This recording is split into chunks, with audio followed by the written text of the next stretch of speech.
But yeah, when it comes to overcoming your fear and your challenges around personal branding, it starts with one simple action.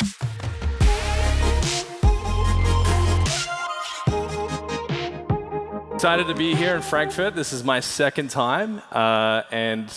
When Louisa called me and said, would you like to come back to Frankfurt? The first thing I thought about was the beer and the schnitzels, and I had to get on a flight straight away. If anything you would know about Australians, we love a good schnitzel. And we call them back home, we call them schnitties. So if you ever go to Australia, ask for a schnitty and they'll take good care of you. We're here to talk about engineering, personal branding, perception. So one thing I know about Germans is that you guys have the best cars in the world. Who would agree?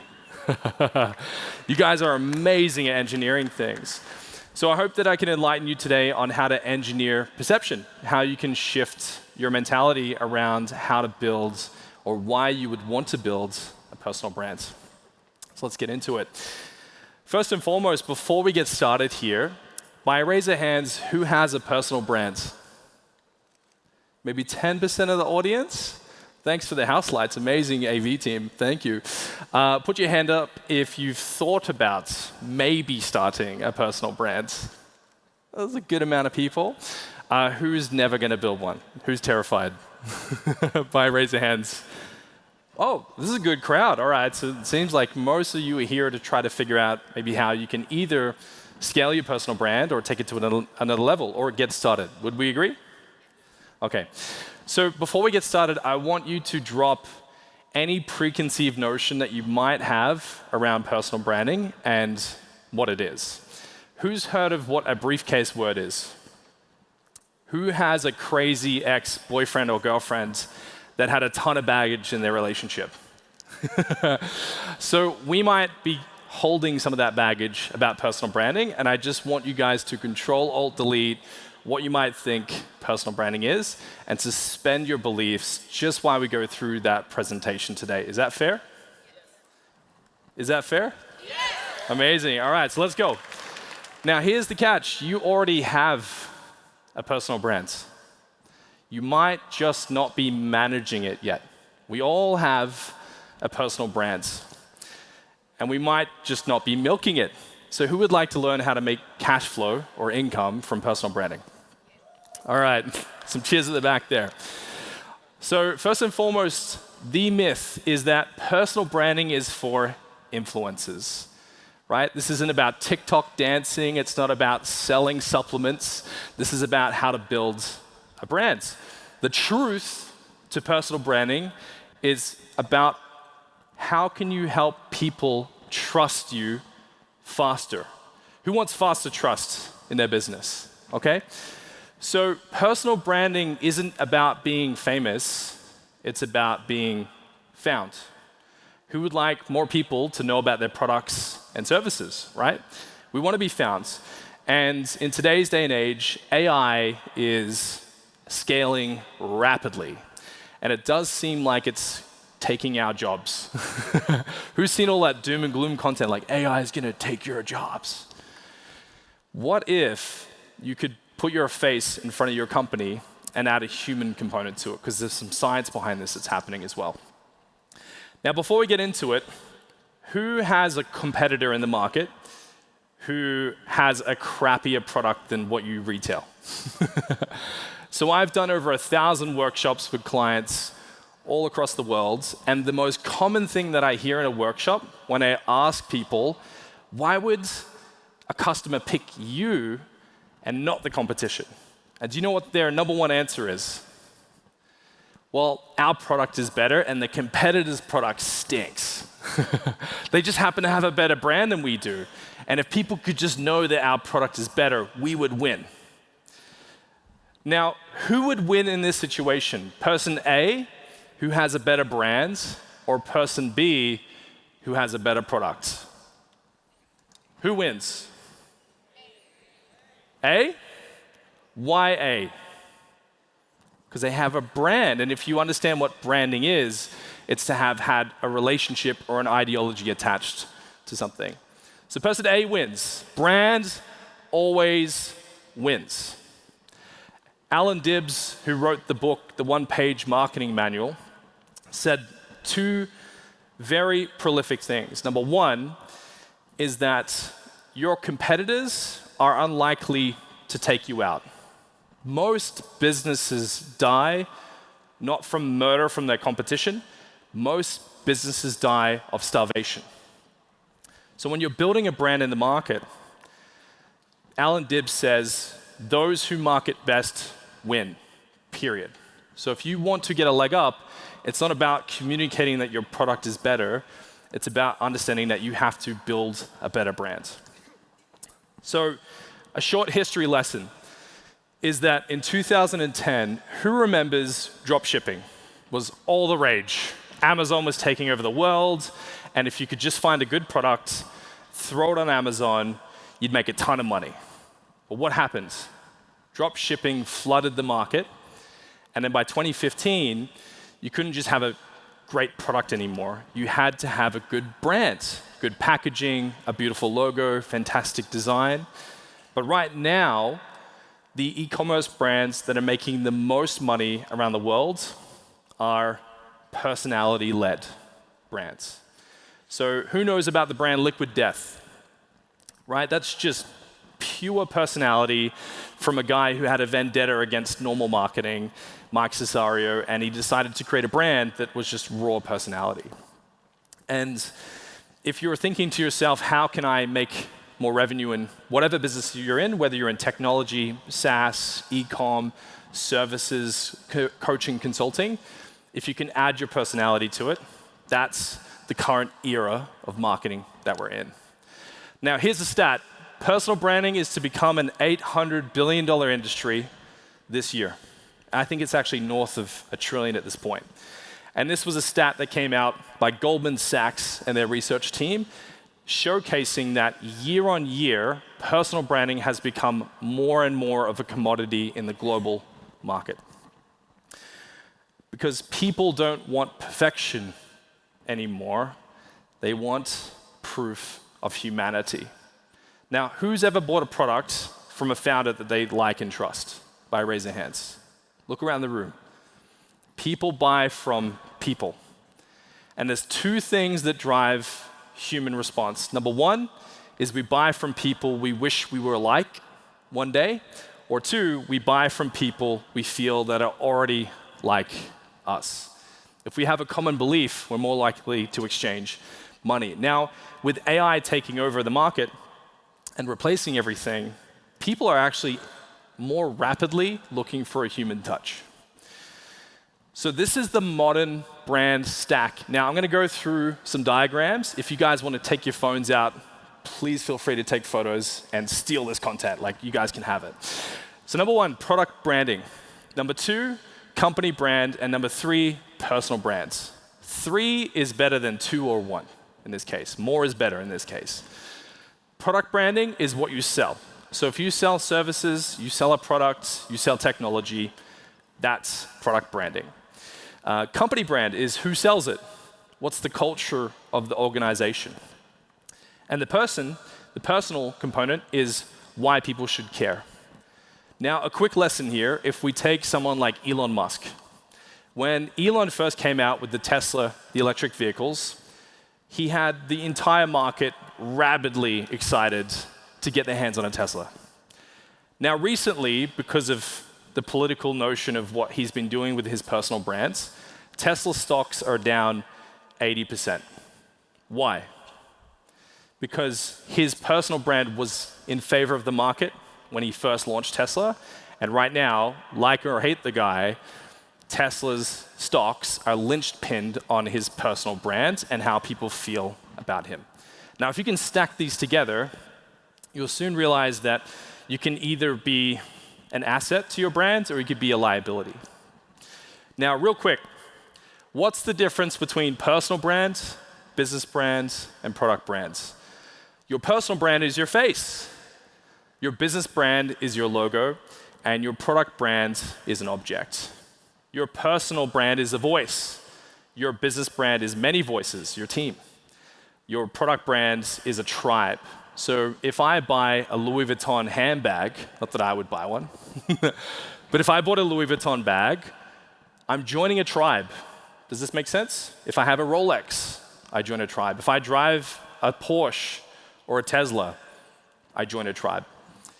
Personal is conversational, like this. We're hanging out, we're having a chat. Business is promotional. We're trying to sell with taglines and so forth. Product is functional. Product has a purpose to solve. Personal is about character. Who are you as a character? Business is about credibility. What have you accomplished with your organization? And product is more about what you're capable of doing if you have that product. Personal grows fans. So if you have a personal brand, people will tune in to hear your voice. They'll tune in to hear your opinion, your thoughts. However, business brands build advocates, people that say, this product is fantastic, you should buy one too. Product earns loyalists. If you're obsessed with the quality of an iPhone, you'll continue to buy Apple products because you're in their ecosystem. Personal brand is opinionated, business is informative, and product is immersive. And lastly, or second to last, personal brand is opinionated. Having an opinion is a great technique to get leads.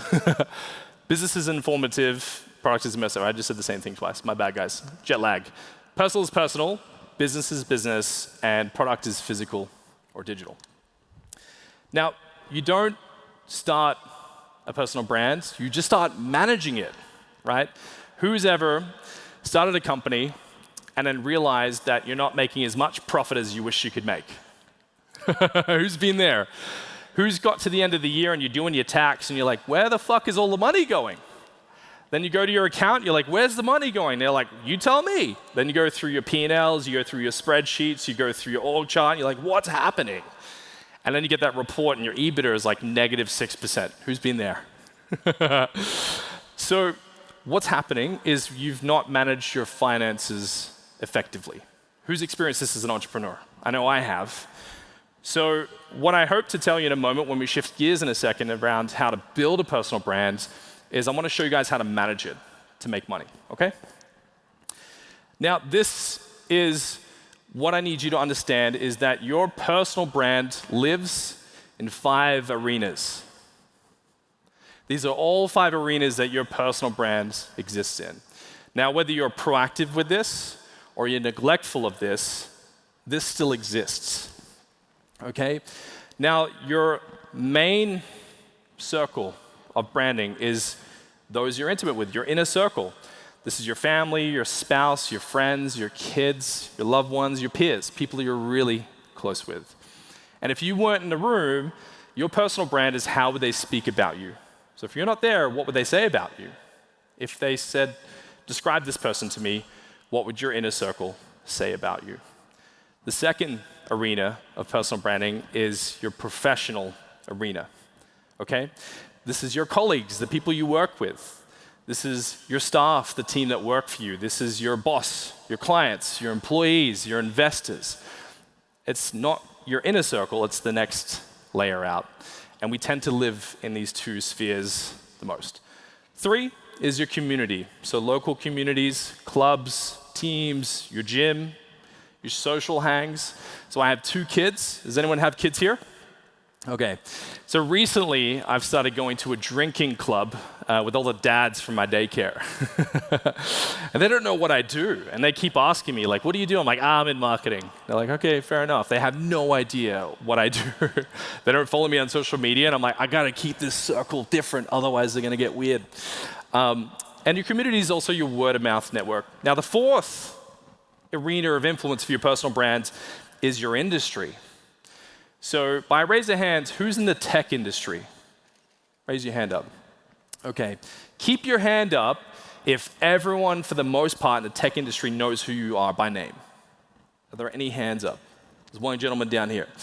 So your influence over your industry is an important personal brand to have. If you're an employee, you want to get a better job and a raise or a promotion.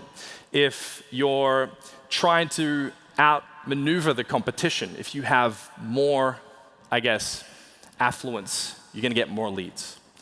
Now, the last one, which is the one that most people are terrified about, is having a public brand. So whether or not you have a Facebook or an Instagram or a social media platform, whether you post actively or not, you still have a digital presence. And if you don't make content, the fact you don't make content is also a reason that people are going to have a judgment over you. Now, if you're trying to build a career or you're trying to build affluence in your industry and you're not actively making content, then you're also sending a signal. Okay, so your inner circle is your character brand building. How do you develop a strong character, right? Being a good father, a good partner, a good friend. Your professional arena is your reputation. Do you have a good reputation as a professional? Your community is your social branding, right? It's probably less professional, more of a social hang. Your industry is all about authority. How can you develop stronger authority? And then finally, your digital presence. This is your public brand in most cases. So which one's better? Having a handful of opportunities or doorways you can walk through, or an infinite amount of doorways and opportunities that you can walk through? For example, had I never made any content, I wouldn't be on stage with you right now, sharing this with you, right? Because I was socially making content.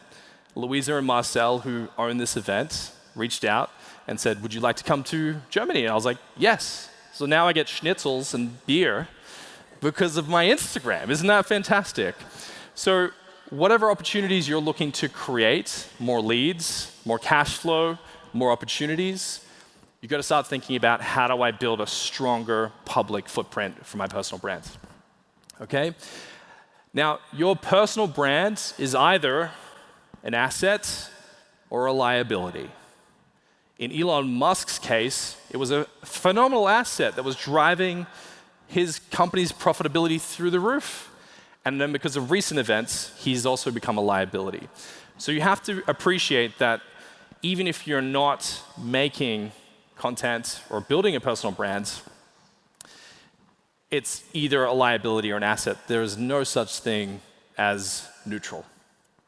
You're either growing or you're dying. You're either scaling or you're either falling behind. You're either an asset or you're pumping on the brakes.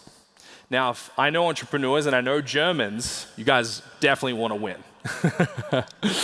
Right, so this is the ROI of personal brands. The most common question I get asked on sales calls is like, Dain, I don't want to dance on TikTok. Where's the money in this thing? Here's the money, okay? Branding is an asset. Wouldn't it be fantastic if you could get 100 leads instead of one, right?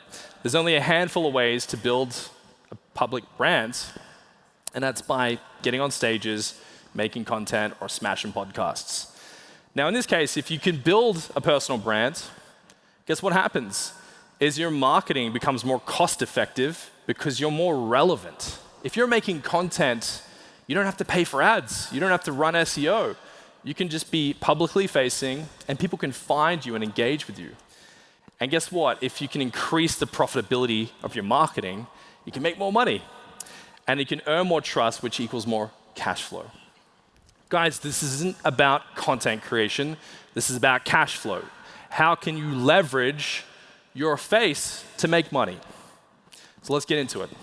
Let's get into the mechanics and the roadmap. So who's got pens and pads?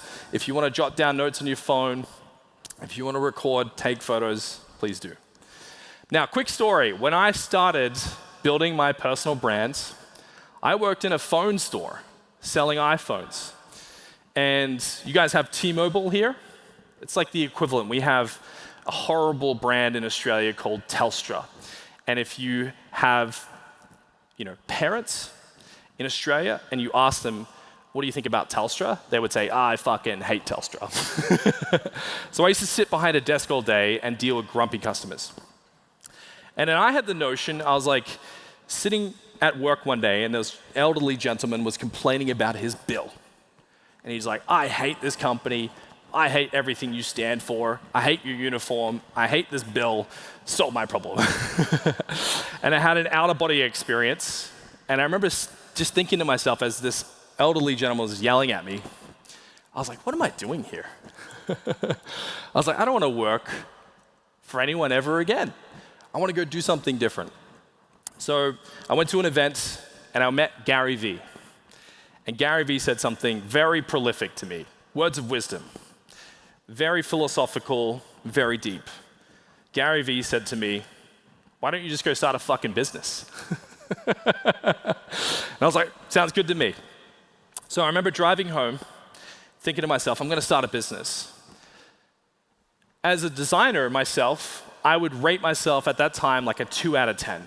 I could design some stuff, but I wasn't the best. So I was like, okay, I'm probably not going to make much money on being a designer. Writing, I wasn't really good at writing either. I was like a 3 out of 10 at writing. Content, I became like a 5 out of 10. I'd say I was okay. I wasn't the best, but I could get by. And my German at the time, and still is, probably 0.0008 out of 10. Guten Tag? Okay, yeah, there we go. There we go. So maybe I'll give myself some extra points there. However, my ability to take action was pretty high. I was a good sales guy. I loved going to the gym, and I was really active, and I was like, man, if I could just make content every day, even if it's shit, imagine what could happen if I just did it every single day. And I remember driving to work one day listening to Jim Rohn. Does anyone know who Jim Rohn is? One of my favorites. And he said, the best advice in life is on the back of your shampoo bottle. It says, rinse and repeat. I was like, fuck yeah, I'm just going to post content every day. And I failed a lot. I was terrible at content. I was terrible at podcasting. I was terrible at speaking on camera. And I'm an introvert. I'm terrified being up on stage. But just repetition was what gave me the ability to be able to build a personal brand. Okay. Now, these are the 8 things that will kill your personal brand before you even get started. Number 1 is the perfectionist. Who in the room is a perfectionist? If I raise your hands. Of course you are, you're German. Number 2, who's a procrastinator? Who tends to procrastinate? I'll do it later. Tony Robbins says, the road to someday leads to the town of never. Okay? Who's periodic? Who's like a little Energizer bunny and you put a lot of energy in for 2 weeks and then you quit for 7 months? Who's done that? All right. The next one is the prideful. I'm not a TikTok dancer. I'd never be caught dead on Instagram. I'm more of a LinkedIn guy. Okay? The posturer. Well, I don't have any money or any success or any clients yet, so I can't. Right? I want to look the part before I do it. The projector. The person who's projecting themselves and getting scared of what it might mean for them. The pessimist. Who knows a pessimist? Who's got a friend or two who's pessimistic and negative? Okay? That can't work for me. Instagram will never work for me. Content will never work for me. I'll never make money doing that. And then I think probably the worst is the people pleaser. The sweetheart who doesn't want to offend anyone, doesn't want to have an opinion. Okay? Now, let's say you were to rate yourself wherever you might find yourself here. The only thing that's going to allow you to remedy this is consistency, right? You might have all of these at a 10 out of 10, but if you can show up tomorrow, make a piece of content, show up tomorrow, make a piece of content, show up the next day, make a piece of content, eventually you'll start to get some traction. The only other thing I'll say here is like, you can have 1,000 reasons why you should not make content. You can have 1,000 reasons. My cat threw up on the couch, I gotta clean that today, I don't have time to make content, right? Or you can have one really good reason, and it's like, well, cash flow is pretty good. I'd like to make some more money, let's prioritize this thing. Now, these are the different stages that we're about to go through this evening, and I'm gonna teach you guys exactly how to discover your archetype, how to pick a niche, how to project a problem, solve the problem, amplify it and get attention that converts into leads, and then develop who your target audience is. Who's ready? Yes. Guys, I know it's been a long day. Who's ready? Yes. Hey, all right. So step 1, archetypes. So there's 5 archetypes of content creators that I've identified over the years. These are the different ones. There's 5 of them. And I've worked with famous comedians like Andrew Schultz, and I've worked with educators like Lewis Howes. You name it, I've worked with quite a few people. There's 5 archetypes. You have the coach, the motivator, the educator, the entertainer, and the philosopher. So who in the room feels like they're more of a coach? A couple people. Who are the motivators in the room? A couple motivators. Who are the educators, the people that like to teach? Quite a lot of teachers here. Entertainers? Any entertainers in the room? A couple, yeah, they got like the big waves. Of course you guys do. And the philosopher. Anyone stoic and philosophical? Fantastic. So these are how I break them all down. Number 1 is the coach. The coach guides you directly through the journey. Come with me. I'll show you how to do this. The motivator will inspire you to take action on your own. David Goggins, just gotta go fucking running, yelling at you all the time. The educator shows you the steps and the systems. The entertainer will captivate and capture your attention through performance. The philosopher will change how you think about the world. Now, let's think about the style of each, right? The coach is more directive. The motivator is more high energy, emotional, and story-driven. The educator is more logical, more, I guess, a practitioner of frameworks and steps and the incremental details. The entertainer is more charismatic, bold, theatrical, and tons of energy. And the philosopher is typically more reflective, thought-provoking, and they tell a lot more stories. The coach is someone that makes you feel like they got you back, and you're responsible for yourself, and we can help you do it. The motivator will leave you feeling energized and capable of doing it. The educator will help you feel more empowered and informed. The entertainer will make you feel engaged and emotionally attached. And the philosopher will help you feel enlightened and introspective. Okay? Now, some examples of this. The coach, think about someone like Alex Hormozi, Lisa Bilyeu, Tony Robbins. Come with me. I'll show you how to do it. The motivator, David Goggins, Jasmine Star, Gary Vee. Okay? The educator, Chris Do, Vanessa Lau, Simon Sinek. The entertainer, Mr. Beast, Amber Chamberlain, Logan Paul, Rihanna. And the philosopher, Stephen Bartlett, Brené Brown, Esther Purcell, and Chris Williamson. Now, you don't have to be one of these. You could be all of them, but you need to identify which one you organically or typically are. You'll probably be led by 2 of these more than the others. And there's no right here, and there's no wrong. What I would like you to think about is which one might fit to you, and then try to identify that delivery style. And there's a ton of information on the web on how to capture that. Next is your niche. So let's say you've picked one of your 5 archetypes, and you're like, okay, but now what? Like, what's my niche? Okay? So your niche, in my opinion, there's a lot of conversation about what a niche is. People will tell you to be authentic, to be yourself, whatever that means. But who feels like they have 1,000 personalities? Okay? You have the personality that you hang out with your dog or cat with, the weird part of you. You have your personality where you hang out with your kids. You have a different personality for your friends. You have a sweet personality when you hang out with your grandma. You have a cheeky personality when you drink a lot of beer and eat schnitzels with your friends. But your niche, for me, is how do you add clarity to what you do as a personal brand. So for me, branding is all about clarity. The clearer I can be in your mind, the more effective my niche is. So let's keep it simple. If you can own a problem, you can own the whole market. So if I ask you the question and you guys call it out to me, who owns sales as a personal brand?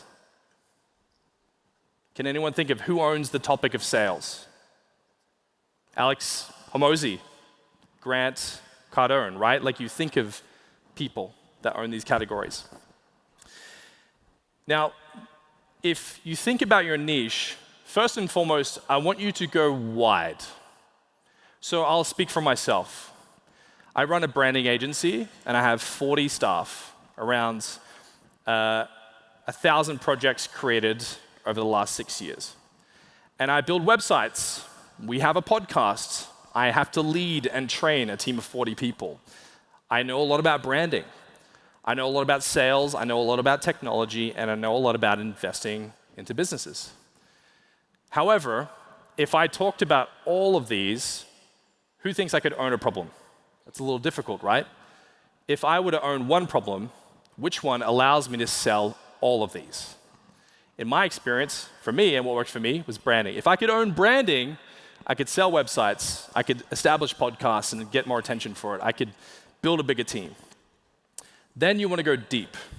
So first, go wide and identify what are all the things I'm great at? What are all the categories I dominate with as an entrepreneur? But here's the catch. You have to pick the one that you're obsessed with, that you love, that you could talk about until you pass out. For me, that was branding. I couldn't shut up about logo design and language and psychology and packaging and all of these things that I loved about branding. So there within, I would pick your topics. So identify which problem you want to own in the market and then go deep on the top 5 topics that you want to solve for in that problem that you own. And make sure that there's something that you can make infinite content about, endless content. And I could make endless content about brand strategy.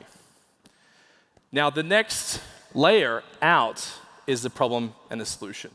So what we're thinking about here and what you're looking at is what I don't have a sexy name for this yet, by the way. I called it ANPSA. ANPSAA. It's not that great, but it's the only thing I could come up with. But in the middle is your archetype, right? What's your style? The next layer out is your niche. What are you talking about? What problem do you own? And more importantly, what are the 5 topics that you're going to use to weaponize owning that problem? Next is we want to then start thinking about, well, how do we make content with all of this stuff? So here comes the problem and a solution. Now take a screenshot of this. These are the 5 ways you can own solving a problem. And they're the only 5. Who, what, when, where, why, and how. These are the 5 different pillars of problem solving. Who? So we've just done a whole bunch of these here on stage. So personal branding, who is it for? Anyone who likes money. What is personal branding? It's how people speak about you when you're not in the room. When should I start? Today. If you like money, you should start immediately. Where did it originate? Well, personal branding has existed since Cleopatra and Julius Caesar, since the beginning of time. It's the reputation of an individual. Why do I need personal branding? Well, if you like to make trust and you like getting clients, you definitely need it. How long will it take? A fucking long time. I've been building personal branding for 6 years. It takes time. But if you can be patient, you can then generate a tremendous amount of opportunities for yourself.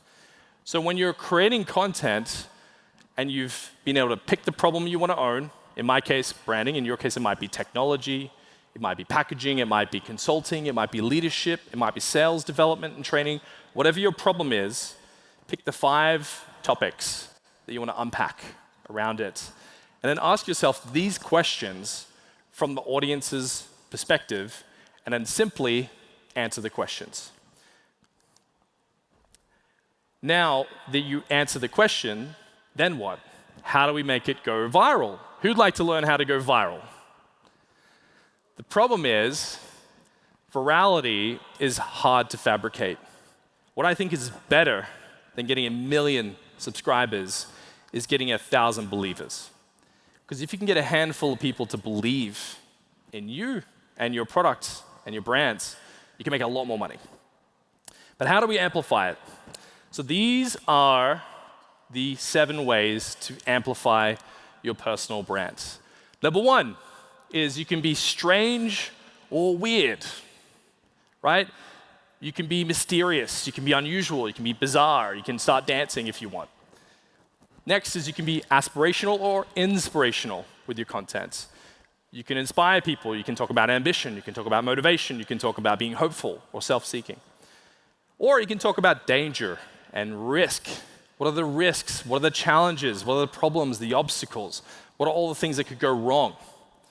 If I was walking down the main street of Frankfurt and I saw a car accident, it's going to get my attention. The news does this to us every day. Who's seen a lot of drama in the news lately? Like this giant meteorite that might be invading Earth, right? Then you have humor and fun. Then you could agitate or argue people. Enragement equals engagement. Who loves Andrew Tate? It's a silent, yeah, like two people, right? Why is it that people that are argumentative or combative ones that get a tremendous amount of attention online? So love or hate the guy, he gets a ton of attention. You can be prolific and you can bewilder people. Think about people like Simon Sinek. He's a philosopher, he's stoic, he's introspective, he's interesting. And then you have the thoughts, the thirst traps. Then you have the people taking bikini shots. Nothing against it. Arousal, attraction, evocative, lust, etc. These things all exist on the internet. Now, the idea is to try to pick some of these ingredients like a cocktail and pair them with your answers for your questions. And this will give you a higher likelihood to get your content to get more traction.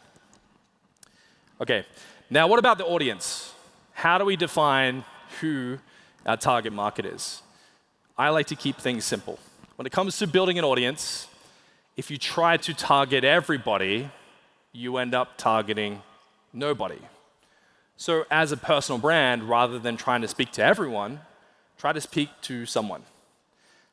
Try to think to yourself, who's the best possible client that I could ever speak to, and how would I speak to them one-on-one over a coffee? If you start to play in your mind that you're not playing to an audience, that you're talking to an individual over coffee or a schnitzel and a beer, then you can add different inflections and tonality into your branding. Now, these are the 4 things that you need to identify when you're building your target demographic. Number 1 is demographics. How old are they? Where do they live? What's their income level? What kind of jobs do they work? What kind of businesses do they own? Psychographics. What are they interested in? What are their hobbies? What are their moral perspectives? What's their political beliefs? What's their religion? What's their demeanor? What's their attitude and behavior? More importantly for myself is like, what's their problem? What keeps them up at night? What stresses them out? And then your objective is to solve that problem through the means of content creation. Now, when you're building content online, a couple things to be mindful of. Number 1 is that as you're making content, as you're speaking to the market, be very mindful that when you start making content, no one's going to care. So I remember the first time I started posting content, I spent 12 hours making a carousel. And I was researching and putting in graphics and diagrams. I put a tremendous amount of energy into my first piece of content on Instagram. Hit publish. Nothing happened. I had like 1 like from my mum and like a comment from a colleague from work. I went to work the next day, and Maggie, who I used to work with, came up to me and she said, "Dain, what's the deal with your Instagram?" And I was like, "What do you mean, Maggie? I'm making content." And she's like, "You work in a phone store." I was like, "Yeah, Maggie, I'm going to become a content creator." And she's like, "Sure." Okay? But here's the point is I didn't quit. The next day I posted. The next day I posted. The next day I posted. 2 weeks in, I went to work, and the administrator behind the store, who does all the paperwork for the phones, she was talking to my boss, and they were whispering in the corner when I walked in the back room. And her name was Jody, and she's like, "He thinks he's some kind of guru or something. He thinks he's Tony Robbins." And there I am, I'm like, I don't think I'm Tony Robbins. I'm just making content. Well, it sucks for Jody, because 6 weeks later, I quit my job and I tripled my income. That's another story. The point is, when you make content, well, thank you. Take that, Jody. We'll send Jody the clip, guys. No got a lot of love for Jody. I'm sure she's fine. So the first stage of making content is passive. People might be aware you exist. Maggie and Jody were like, good on you, Dain, making content. But then they become observant. They go, this is kind of interesting. So if you post content consistently, eventually people go, maybe I'll give them a follow, maybe, but then they forget to. Engaged is when people start to consider commenting, sharing, spreading your ideas. The objective you have is not to get 1 million subscribers, but to get 1,000 believers.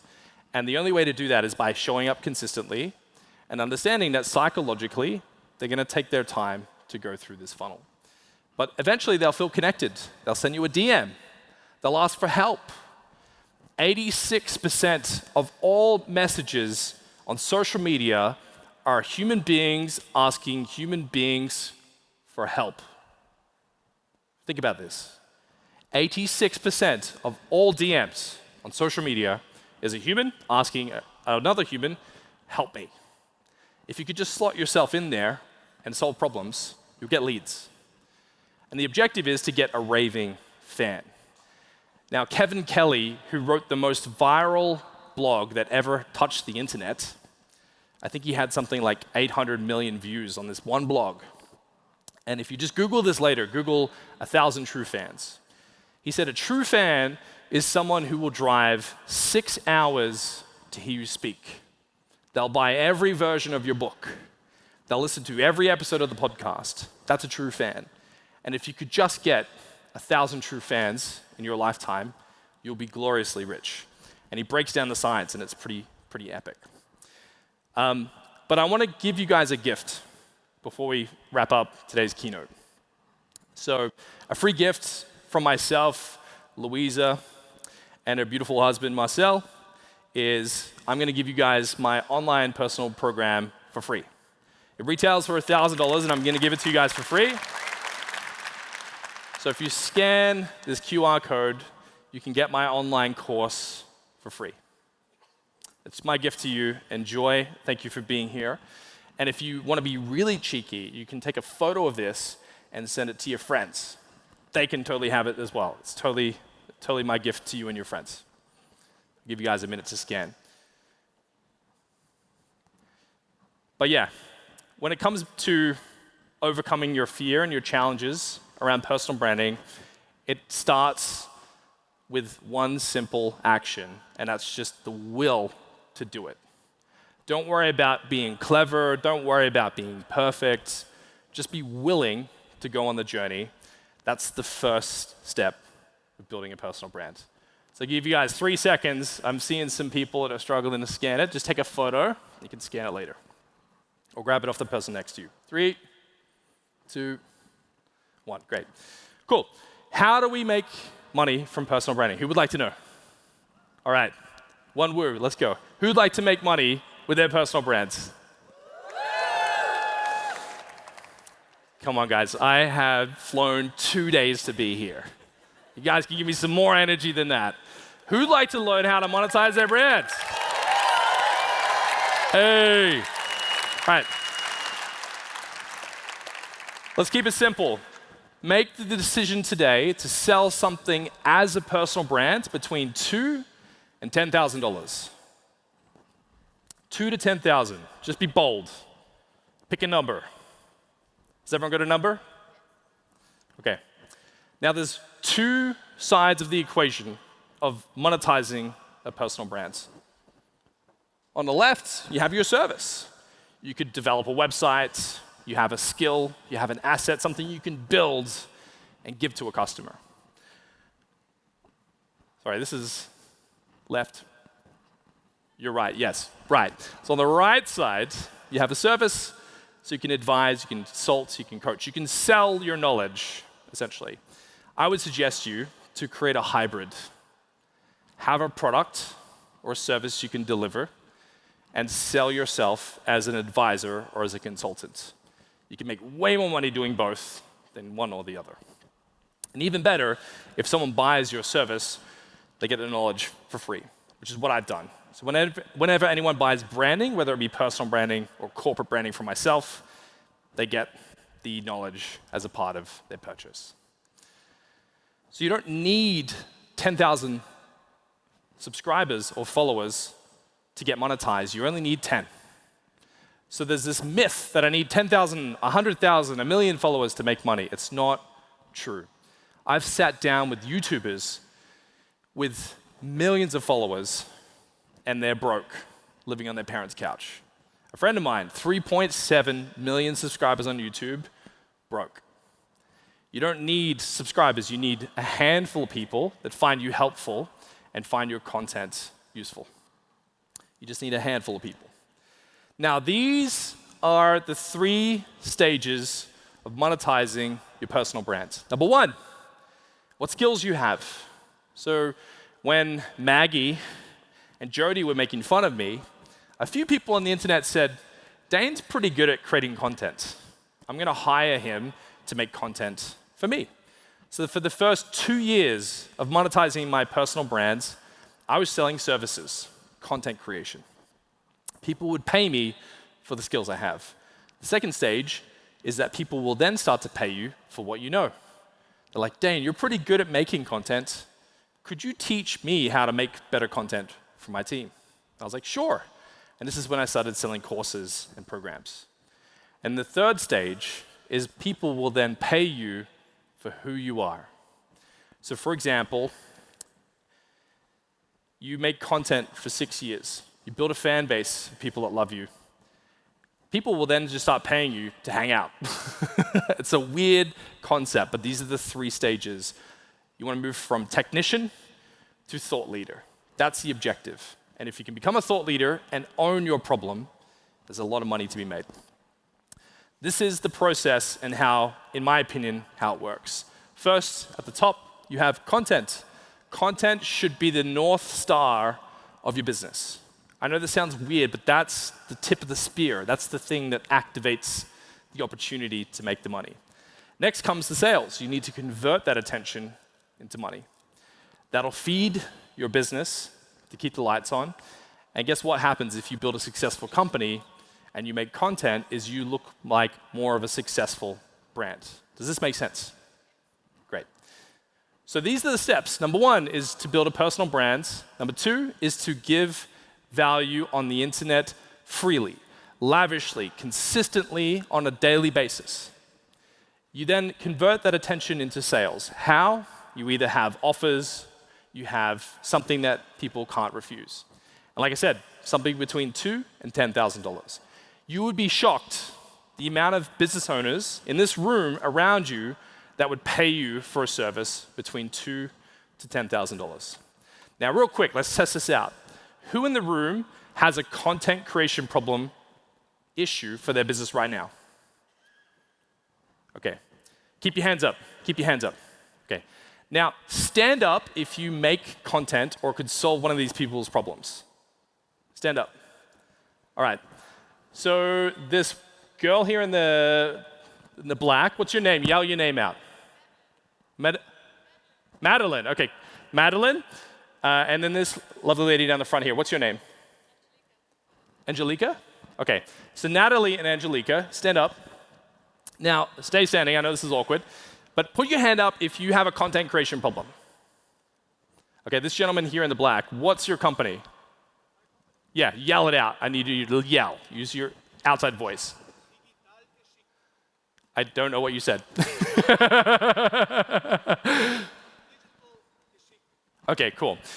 Is this something you can solve for?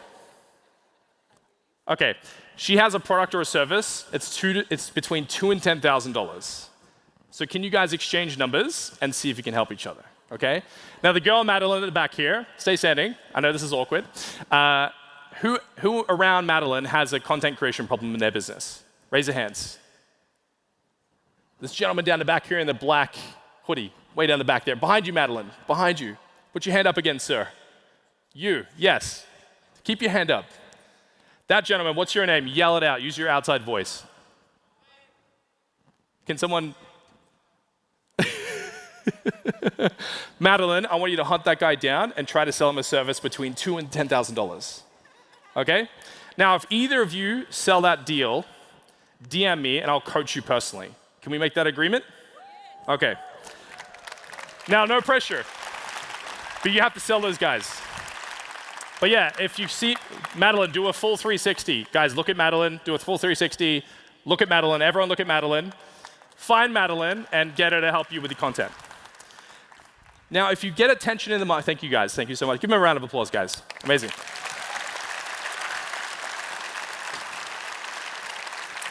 The point is, if you can get attention and make content, you can then convert that into sales, and it will help you scale your business faster. And then the more successful you are, the more credibility you can stack into your business. Now, how do we build relevancy? How do we make people care about us? How does Madeline have the market care about what she's going to do? Now, here's the crazy thing. Does anyone know who Lewis Howes is? Okay, he's a famous podcaster. Google him later. So before I quit my job and I worked for Jody, I remember driving to work, and every day I'd listen to a podcast, and that podcast was The School of Greatness. And every day I'd listen to an episode every single day on my way to work. 2 years ago, I'm on a flight between LAX and Mexico City, and I'm in the line about to get on the plane, and I turn around, and guess who's behind me? Lewis Howes. The second I see him, you're going to imagine how awkward this is for Lewis. So imagine you're in a line, and there's a guy in front of you, and he goes like this, and he goes, "Lewis!" And Lewis is like, "Hey." I was like, "Bro, dap me up." And he's like, "Okay." Daps me up. He's like, "You must know who I am." I was like, "Yeah, I'm a huge fan of you, Lewis. I watch your content every day on my way to work, and I quit my job, and this chick named Jody was driving me nuts, and I quit my job, and then Jody felt embarrassed, and I'm like word vomiting all over Lewis." Lewis was sweet enough to hang out with me at the airport, and we became friends. And we hung out and we had donuts and coffee together in LA at a later date. But the point is, in my brain, at that moment when I turned around and looked at Lewis, I thought he was my friend. Why? There's a thing called parasocial relationships, and it's neuroscience that proves in your brain you can't tell the difference between a real friend and a familiar face, a fake friend, who you think is your friend, but they're not. They're just Lewis Howes on a podcast. But the point is, what is happening is we're creating parasocial relationships with celebrities, influencers, and so forth. Now, here's the rules around relationship building. It takes 5 hours to build an acquaintance. It takes 20 hours to become friends with your colleague. It takes 50 hours to become a friend or a fan. And it takes 150 hours to be a close friend or a super fan. Okay? Does anyone listen to Taylor Swift? Any Swifties? Can I get a yeah? Okay. Does anyone listen to Metallica? Can I get a yeah? I'm more of a Metallica guy myself. The point is, I've listened to Metallica 10,000 hours, I would say at least. And every time they come to Australia, I buy tickets immediately.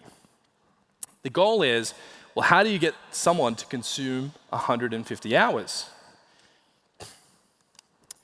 Now, here's another point of interest.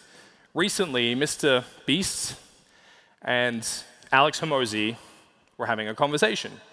And Mr. Beast said to Alex Hormozi, "I was at an event recently, and at this event was celebrities, short format content creators, long format content creators, and streamers.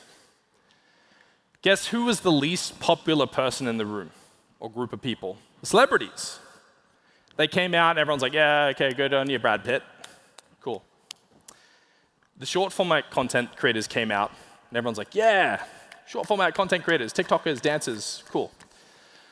Then the long content creators came out and they got a big applause, they got a big pop. Stephen Bartlett, oh my God. Lewis Howes. And then finally, the streamers came out. Speed, Kai Cenat, and they got the biggest pop, the biggest applause. Why? Because the more raw and human the content is, the more relatable it is. If you're a celebrity, everything's wrapped in PR. It's polished, it's fake, it's a facade, it's engineered. If you're going on a live stream 16 hours a day in your apartment, sharing everything, people have way more trust with you.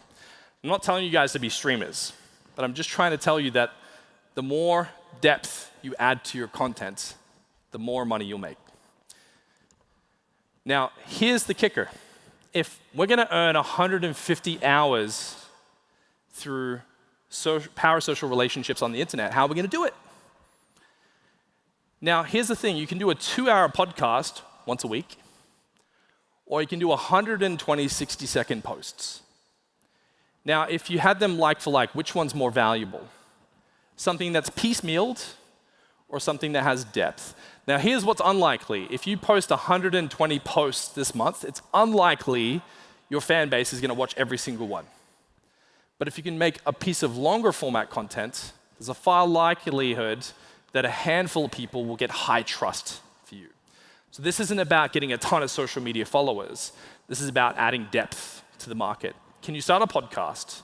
Can you start a YouTube channel solving problems? Can you add depth to the market? The trend's showing that people want less short format content, and they want more meaningful content. So if anyone would like to talk, you're welcome to scan this, and we can definitely connect. But guys, for me, if I could leave you with one thought, and it's this. Can we just do an exercise real quick? Can we do one last thing together? This is going to be super weird, but are you guys into it? Remember, right? The 7 ways to go viral? I'm going to pick weird right now. Who wants to get weird? Okay. So think about this. Close your eyes and imagine you're in a cockpit on a Boeing 747, and you're the pilot, and your whole family's on board. And you're getting ready for takeoff. You're punching all the dials, all the switches. And then you realize something. The whole windshield's painted black. And you have got to get the plane into the air. What do? Do you sit there on the tarmac and complain about how the windshield's painted black? Or do you put your foot on the gas and send it down the runway? The point is, this is what it feels like to build a personal brand. Flying down a runway with no air under your wings, knowing that there's a tree line out there somewhere, and you got to, at some point, pull the joystick back. But here's the catch. Next time you catch a flight, I want you to think about this. For that plane to take off and get to altitude, did you know that it will deplete between 40 to 60% of its fuel? So the next time you're on a plane and you get to altitude, 40 to 60% of the fuel, gone.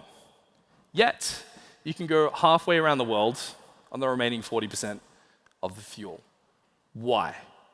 Building a personal brand to altitude is the hardest thing to do, but once you have altitude and you have momentum, it's easier to keep it. Because think of it this way. If your family are on board and you had the opportunity to get that flight up into the sky, what happens is, as you get friction against the windshield, as you do something that's difficult, the paint starts to peel back and you start to be able to see through the cracks. It's only when you make social media content, it's only when you produce value for the market that you can realize what it really means to build a brand. Now we're going to do some Q&A. I do believe we have 20 minutes to hang out and do Q&A. And I do think we have some runners with microphones. Can I just get the hands of the runners with the microphones? Where are you at? Do we have runners yet? Here they come. Guys, give it up for the microphone runners. Hey. All right. So we got 20 minutes to hang out. You guys can ask me whatever you want. Whatever you want. So if we want to create maybe one line here, and then where's my second runner at? Down here. Guys, just raise your hand if you have a question, and the runners will come out to you. Can you raise your hands real high if you have a question? Down here. Sir. Could you just tell me your name, what you do, and your question? Hi, my name is Ricardo. Can you hear me? Ricardo? Ricardo, yes. Great to meet you, Ricardo. I'm from Luxembourg, and I have a marketing agency and an e-com. Okay, fantastic. And so my question is, do you think it makes sense to build a personal brand about something I'm not directly selling? So taking the people, for example, on the journey of building a company or two, and how would be the best way to do that? There's a great concept here, and I think sometimes people, great question, Ricardo, sometimes people think they have to be the expert. They think they're like, I gotta be flawless, I gotta be the best at what I do. But I encourage people to be an enthusiast. Can you be the most enthusiastic guy in your space with what you do? And the answer is probably yes. And all you need to do is then document what you do as you do it and tell stories. It could be short format, it could be long format, but the point is showing up and playing with it. It's almost like thinking to yourself like a mad scientist. Like, I've got to toy with material before I can figure out the right recipe. So many people try to figure out the perfect format or the perfect process. I really encourage people to play, like try to find the fun in it. But to answer your question, I would say typically if you document what you do as you're doing it, people like to see the behind the scenes, the happenings, the stories that are kind of stitching it together. And I think the best format from my experience is like 30% educational, 30% entertainment, 30% story. So tell a bit of a story, make it educational, but have fun doing it at the same time. I hope that answers your question. We have another question down here? We'll do the two ladies down the front here. You can get one runner over here. Down here, down the front, yeah. Hi, yeah, Angelica here. Name, what you do, and your question. My name is Angelica. Angelica? I develop personal brands, in fact, for keynote speakers and entrepreneurs. And what I see is that a lot of brilliant people, like really great people who produce consistent content, do not get any traction for a very long time. Yes. And what I noticed is that there has to be some sort of breakthrough for them to actually get to the level where you are or many great people are. And that breakthrough can be going viral, which is very unpredictable. Like, you cannot wait for it. You can wait forever. And I wonder, what was the breakthrough for you? And can one plan, strategize that breakthrough by performing on a specific stage? Or, I know, getting on a specific podcast? How can one speed up that breakthrough so they don't have to wait forever for the great success? It's a great question. Who would like to answer this question, right? How can I shorten the pain? I find it consistently compounding and consistently hitting kind of the same problem. I think the problems I typically see when people start this journey is they're too wide. They talk about too many things. And also there's no punchline. There's no thematics. They're not adding drama. They're not adding danger. Like, you've got to think about it. When you're making content, you have to become really good at telling stories. You have to be really good at giving value. And you have to be really good at adding the entertainment component to it. I think to shorten that, we have to find ways to help people become better storytellers. It's really important. The better you can tell stories, the more likely you're going to get reshares and engagement. The more entertaining you can be, the more charismatic or weird or dangerous you can be, that more entertainment component, they have to get really good at that. And the third thing I find really helps people is if they can be really good teachers. If they can find really good ways to give people ideas that they've never heard before. What I tend to find where people get stuck is they do a lot of conventional stuff. They kind of copycat or mirror things. You need to do deep work, and you have to create something that people can't get on Google, something that people can't get on ChatGPT. You have to show up and understand that you're the messenger. And being the messenger makes you more important than the message itself. And when you're delivering that message, I think we have to help people become great communicators. The more they're able to communicate effectively, the more they're able to bring charisma and energy, and the more they're able to transfer an idea, I find the more traction they get. Because I tend to focus less on virality and more on can I help you become a better communicator? Can I help you tell better stories? Can I help you make it more interesting? I think that the better people can get at those three things, the more they're going to get traction on their brand. There's a gentleman behind you who has a question as well. Do you have a question, sir? Okay. Yeah. Oh, my favorite color, yellow. Are you going to give me a pen? Yeah, dude, throw it up here, man. Thank you, sir. Yes, my favorite color. Beautiful. Thank you, sir. Hi, I'm Eugen. I have read your book. It was absolutely amazing. I'm a YouTuber and a chess player. Chess player? Yeah. Really? I help people to play chess better. Hang on, before we continue. Who needs to learn how to play chess better? By raising hands. Dude, look how many leads are out here. Guys, stand up if you want to learn how to play chess better. Dude, you just got a bunch of sales. Look at that, guys. Give me a round of applause. That was actually my question. Yeah, we're building your personal brand as we speak. Yeah. Thank you. I have quite a few viewers, and they have beautiful comments. Some people love me, some people hate me, but I have a really hard time turning them into buyers. Maybe you have some advices for that. Okay, what is their number one objection? What do they say to you? Can we get the microphone back to Nugent, sir? Sorry. What's the number one objection? What do they say to you when you pitch to them? What are the number one or two or three things that they say? I don't really know because I have a website where they go and right. don't buy. I already know how to answer your question. You need to do free webinars or free discovery calls where people can come hang out with you virtually. So like I used to do these sessions where it's like on a Friday night, we're going to go live and we're going to do a live session and it's free, it doesn't cost anything. And your objective is to give people so much value that at the end of it, you've created a new problem.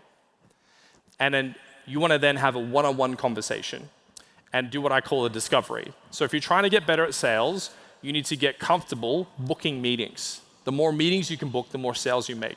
You need to find a way to get people to get on a call with you, one-on-one, to do a strategy, or even play chess with them virtually and show them how shit they are at chess. And at the end, say, do you want to know what I did there? And they'll say, yes. And then you need to find a way to get them into a product or a service. But I would start small, right? So my first product was $50, then $500, then $5,000. Don't be afraid to just get comfortable selling something to give yourself some confidence to go, wow, if I can sell it for $500, I wonder if I can sell it for $1,000. But you need to get really good at getting one-on-one meetings and as many of those every week as possible.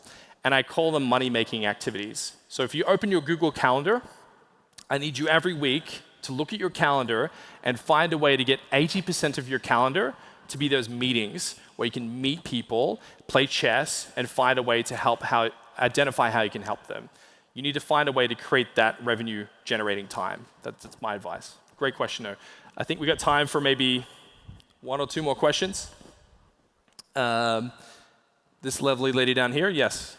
Name, what you do, and question, please. Yes, hi, my name is Isa, and hi, Lisa. Used to have a social media management agency. Yes. My brand has really become about people know me for I know how to make people go viral, and I feel like my clients now all they're copycats, so they're all following trends. Yes. Hold the mic to you, yeah. So how do I change my brand around that people understand I know how to build brands that are very unique and the leader in their industry? Oh, that's a great question. How do you help people build more of a unique brand rather than copycatting what's in the market? Exactly. You can hand the microphone back to this gentleman. So Lisa, what I find, and I've worked a lot with clients one-on-one, and I find that when they tend to copycat, what it's meant for me is I haven't done enough deep work to help partner with them to identify what's interesting about them. So I would do a deep dive. Right? So some of the things I used to do in workshops with clients is you got to play games, because when you ask someone what do you want to be famous for? They're like, I don't know. But if you play games with them and identify what that might be, you can help maybe kind of tool or engineer that. So something that works really well for me, and you're welcome to steal this, is I would sell an accountability program where it's you put them in a cohort with other people of 10 or 15 or 20 people, and you put them on a 3 or 6 month challenge, and you check in with them once a week. And your objective is to help tool them self-discover what would make them more interesting. But I tend to find if people are hopping around and copying things, they haven't done enough deep work to identify what their obsession is and what their passion is. And you have to be a good steward of I need to co-author or co-create what that might be for someone. And in the event it doesn't work, we need to continuously retool it. And you can charge a lot of money for this. We've had clients pay $50,000, $60,000 for a year to do this stuff with us. So I hope that answers your question. We could probably do one more question. There's a gentleman down here with one of my books. Yes. If we can get the runner over here. Oh, you would like me to sign your book? Come on up here, man. Give me a round of applause. Come up with me. No, I've got my yellow pen from before. What's your name? Ricardo, I just asked the question. Oh, yeah, you did? Yes, okay. Yes. I'll sign your book with my beautiful new yellow. Oh, look at these tabs, guys. Look at that. How do I, yeah, you can ask a question in a second. Oh, yeah, we're not going to be greedy. We're not going to be greedy. Okay. How do I spell your name? R-I-C-R-A. Oh, I always stitched me out there, man. R-I-C-A. Audio. R-D-O? Yeah, it's not easy to spell it. Ricardo, if not you, who? Would you like a photo while you're here? Oh, amazing. Yeah. Yes. Well, who's someone that you love and trust who could take the photo? I'm here now. Okay. So I'm going to get my guy here to hook you up. Just go grab Julia after the event, and he'll give you the photo. Guys, give it up for Ricardo. Thank you. You're welcome, man. What a pleasure. All right, we can do one more question. One more question. What do we got? What do we got? What do we got? This gentleman down here. Let's go. Last question. Thank you. Test, is it working? Okay. You might have to just speak a little louder. All right, so my name is Luto, and I'm a... How do you spell that, sorry? Luto, L-U-T-H-O. Luto. That's a Yes, cool name, dude. exactly. Where are you from? South Africa. Okay, fantastic. And what do you do, Luto? I am a brand community builder. So essentially, I'm in corporate, Yes. working for a fintech company, where I support in community management. Now, my question I thought to ask is to, how do you, because working in corporate, you're building the community brand for the company, right? How do you monetize that? Because that knowledge I've obtained, how do you monetize that for, let's say, your own personal brand? Because the brand I'm building is for the company, but Right. What's the company do? So we provide blocked accounts for our customers who are looking to come to Germany.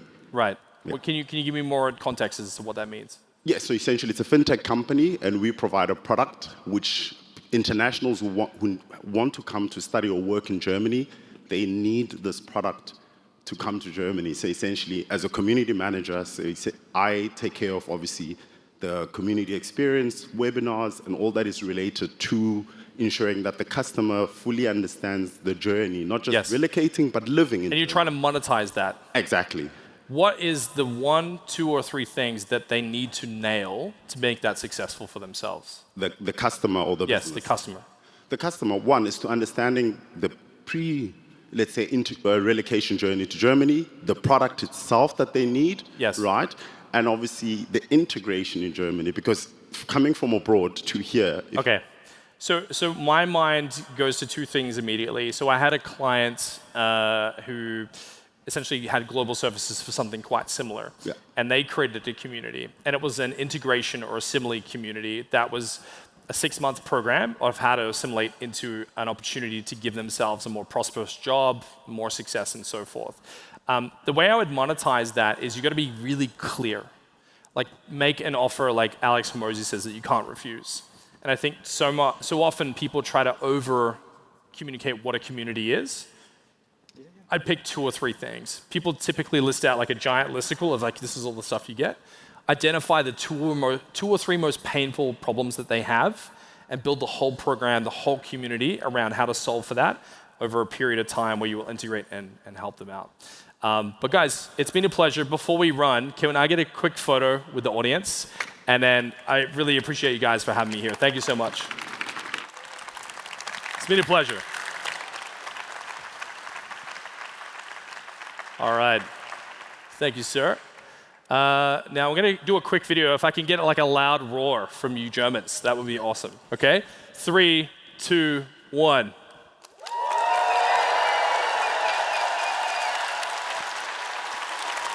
Thank you guys so much. It's been a pleasure. I thought you were my team. Thank you so much, guys. It's been a pleasure. Hey, Dain, thank you so much Dain, for thank taking you the so time much. and coming over here. Thank you so much. We're amazed. Ladies and like, gentlemen, you come on big applause such for Dain. short notice.